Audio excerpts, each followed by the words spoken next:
Hosted by you/RadiantRub1212.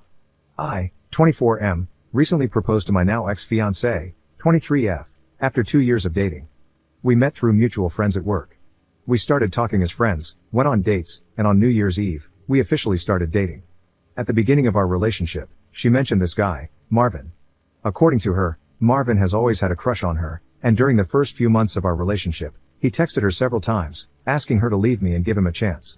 We used to talk about how pathetic this guy was and how she despised him for suggesting she would leave me for him. I must clarify, I'm nothing special, I'm a short, Asian, nerdy guy. Time went by, and after 2 years of dating, I decided to propose to her. So, on New Year's Eve, I gave her the ring, and she said yes in front of her whole family. I had some money saved, she doesn't work, so I started looking for venues, catering, invitations, decor, and everything. I spent a large amount of money, as her parents were not in a position to help with the expenses, and I had enough savings to handle this comfortably. One day, while we were running errands, we started talking about having a three-way. We're in our 20s, so there are a lot of things we want to try. We discussed for a while how we could find someone, and she quickly said, I have someone in mind. I asked who, and she replied, Marvin. I know that was the first red flag, but I let it pass. I asked why him, and she just answered that she was physically attracted to him. I asked why she would say she hated him at first and then choose him as her first option for a three-way, and she replied it was only a one-time thing.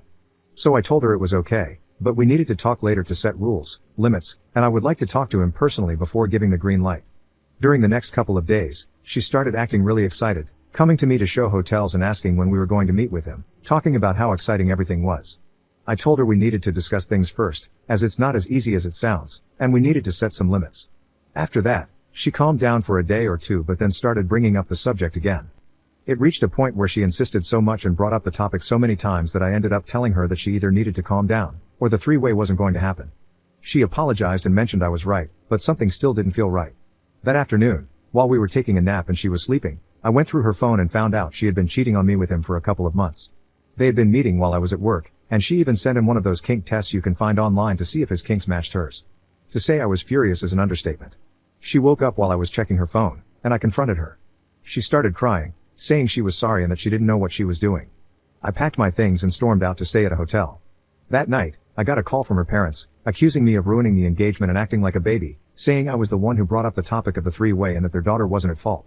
I hung up without saying anything and started canceling everything I had planned for the wedding. She called me the next day, apologizing and asking me to come back. Her whole family has been sending texts, telling me to man up and insisting that I was the one at fault, urging me not to break off the engagement. Am I the jerk for canceling everything? Update 2 days later. Hey guys, thanks for everyone's advice. I appreciate both the support and the mean comments. Both perspectives were helpful. Now, let me address just a few things before I continue. My ex stopped working to go to college. We met at work, but she quit once we moved in together. Yes, my now ex-fiancé told her parents we were breaking up because I suggested the three-way and got mad when she mentioned Marvin. And her parents believed her. Yes, I needed reassurance to make sure I wasn't at fault. I've been conditioned all my life to be a doormat, so it's hard to stand up for myself. Here's the update. After reading all your messages, I reached out to my father-in-law, and we agreed to meet at a nearby mall to talk about the reasons why I broke off the engagement. I had a good relationship with him, as we both share the same interests and hobbies, so I figured we could have a conversation. We met, and even though he seemed mad, he agreed to listen. I took screenshots of the conversations my ex-fiancé had with Marvin and showed them to him. After looking at everything, he told me that my ex had given them a completely different story. According to him, my ex went to them crying, saying I was breaking the engagement because I wanted to have a three-way, and when she picked Marvin as the third, I snapped at her. He also mentioned that Marvin has been coming by to check on my ex, as she has been staying with them since we broke up. We went to my apartment and packed all of her belongings to move her out. The ring was at the apartment as well, so I kept it. We're on our way to drop everything off with her right now. I'll keep you guys updated. Second update 10 days later. Hey guys, I'm back. I know y'all have been waiting for this update. I had to create a new account because I got shadow banned on the other one. I apologize for the delay. So after picking up my ex's belongings, my father-in-law and I drove to his house. The ride there was awkward, to say the least.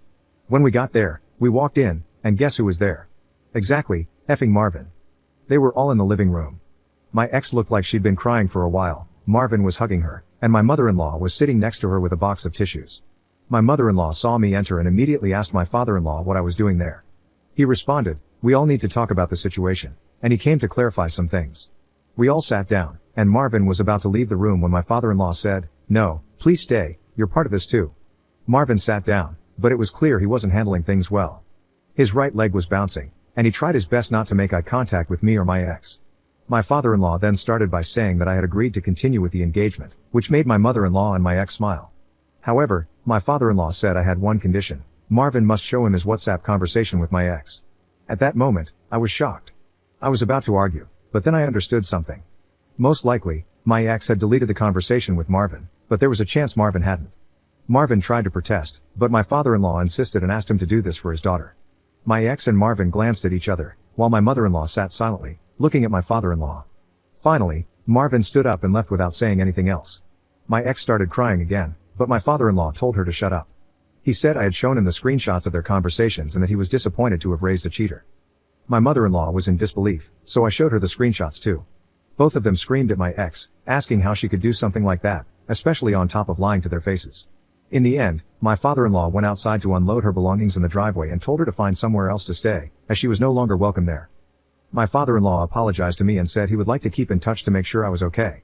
I came back home after all that happened feeling empty, not gonna lie. I think it was the adrenaline wearing off. I got one call from my ex, but I didn't answer.